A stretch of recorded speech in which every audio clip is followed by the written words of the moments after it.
Високите температури денес не носат само жешко време, туку и сериозно предупредување за опасност од пожари. Според податоците од Македонскиот информацијски систем за пожари, со растот на температурите расте индексот за опасност од пожари. Сител го посети Центарот за управување со кризи, за да провериме каде опасноста е најголема.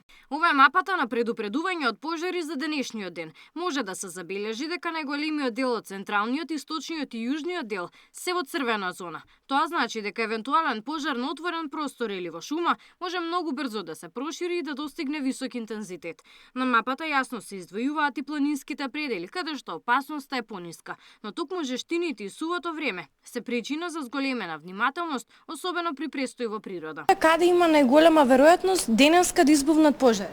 Па како што гледаме во мапата, Демир Капија, Кавадарци, Неготино, Штип, Пробиштип, Македонска Коменица, Кочани, Крива Паланка, овие делови денеска лета се црвено и многу висок ризик за шумски пожари.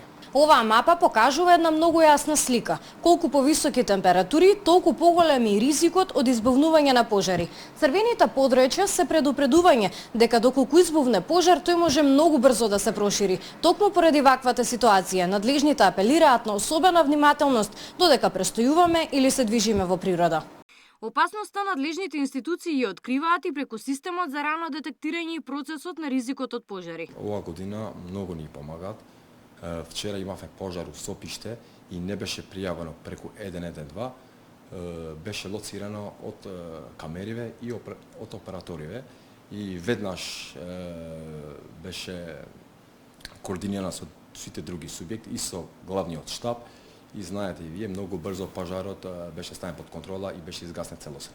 Колку вакви камери има низ Македонија и што овозможуваат, како ви улеснуваат работата? Значи до сега имаме околу 25 камери, чекаме до крајот на оваа недела да ги имаме сите 50 камери, значи ни помагаат многу. До сега имавме 2 пожари преку камерите и многу брзо биле гаснети, затоа што имаме увид дали има пат, дали имаме објекти близу и дали што можеме да употребиме, дали имаме потреба за воздуплов и слично. Од Центарот за управување со кризи се децидни дека состојбата се следи континуирано, а информациите се споделуваат со институции кои што се надлежни на терен. Мапата на опасност може да се менува во зависност од временските услови, но прогнозите на УХМР не одат во корист на противпожарните служби, земајќи го во предвид фактот дека температури над 40 степени не чекаат и следната седмица. Габриела Лескова, Сител телевизија.